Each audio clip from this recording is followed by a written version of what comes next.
ನಮಸ್ಕಾರ, ಹೋಮಿ ಹೋಮ್ ಚಾನಲ್ಗೆ ಸ್ವಾಗತ. ಇವತ್ತು ನಾನು ಅವಲಕ್ಕಿ ಒಗ್ಗರಣೆ ಮಾಡೋದು ಹೇಗೆ ಅಂತ ಹೇಳ್ತಾ ಇದ್ದೀನಿ. ಉತ್ತರ ಕರ್ನಾಟಕದ ಕಡೆ ಚಿವಡ ಅಂತಾರೆ, ಉಡುಪಿ ಮಂಗಳೂರು ಕಡೆ ಇದನ್ನು ಬಜಿಲ್ ಅಂತ ಕೂಡ ಕರೀತಾರೆ. ಯಾವ ಹೆಸರಿಂದನೇ ಕರೀಲಿ, ಇದ್ರ ರುಚಿ ಮಾತ್ರ ಅದ್ಭುತ. ಸಂಜೆ ಕಾಫಿ ಟೀ ವೇಳೆಗೆ ಚೆನ್ನಾಗಿರುತ್ತೆ, ಅಥವಾ ಮೊಸರಿದ್ದರೆ ಬೆಳಗಿನ ಬ್ರೇಕ್ಫಾಸ್ಟ್ಗೆ ಕೂಡ ಆಗುತ್ತೆ.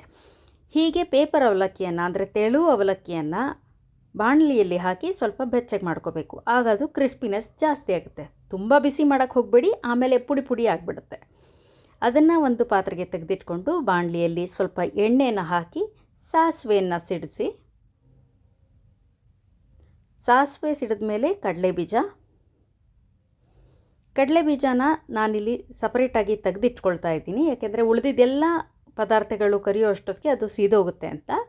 ಒಣಮೆಣಸಿನ್ಕಾಯಿ ಇದನ್ನು ಬ್ರೇಕ್ ಮಾಡಿ ಕೂಡ ಹಾಕ್ಬೋದು, ಖಾರ ಹೆಚ್ಚಾಗುತ್ತೆ.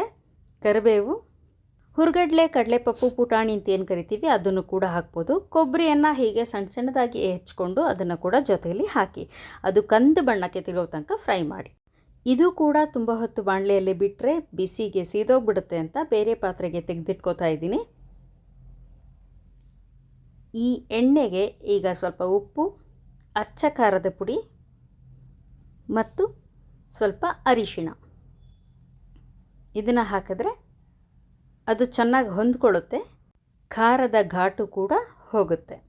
ಹಸಿ ವಾಸನೆ, ಅರಿಶಿಣದ್ದು ಮತ್ತು ಮೆಣಸಿನ ಪುಡಿಯ ಹಸಿ ವಾಸನೆ ಹೋಗಲಿ ಅಂತ ಹೀಗೆ ಬಿಸಿ ಎಣ್ಣೆಲಿ ಹಾಕಿದ್ದು. ಮಿಕ್ಸಿ ಜಾರಿಗೆ 1-2 ಚಮಚ ಸಕ್ಕರೆಯನ್ನು ಹಾಕಿ ಅದನ್ನು ಪುಡಿ ಮಾಡ್ಕೊಳ್ಳೋಣ. ಈಗ ಅವಲಕ್ಕಿಗೆ ಈ ಮೆಣಸಿನ ಪುಡಿ, ಉಪ್ಪು ಮತ್ತು ಅರಿಶಿಣ ಇರುವಂಥ ಎಣ್ಣೆಯನ್ನು ಹಾಕಿ ಮೊದಲೇ ಕರೆದು ಪಕ್ಕದಲ್ಲಿ ಇಟ್ಕೊಂಡಂಥ ಪದಾರ್ಥಗಳನ್ನು ಬೆರೆಸಿ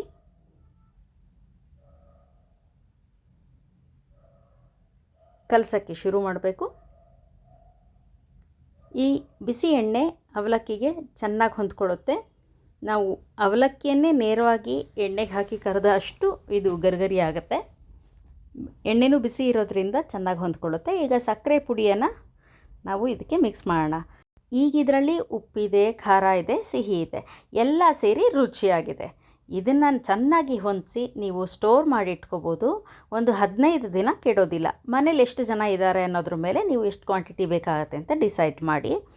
ಹಾಗಿದ್ದರೆ ನೀವು ಇದನ್ನು ಟ್ರೈ ಮಾಡಿ. ತುಂಬ ಈಸಿಯಾಗಿ ಮಾಡ್ಬೋದು, ಕ್ವಿಕ್ಕಾಗಿ ಮಾಡ್ಬೋದು, ರುಚಿಯಾಗೂ ಕೂಡ ಇರುತ್ತೆ. ಮಕ್ಕಳಿಗೂ ಕೂಡ ಇಷ್ಟ ಆಗುತ್ತೆ. ದೊಡ್ಡವ್ರಿಗೂ ಕೂಡ ಸಂಜೆ ಹೊತ್ತಿಗೆ ಮೆಲ್ಲೋದಕ್ಕೆ ಏನಾದರೂ ಒಂದು ಸಿಕ್ಕಂಗಾಗುತ್ತೆ. Thank you. Bye bye.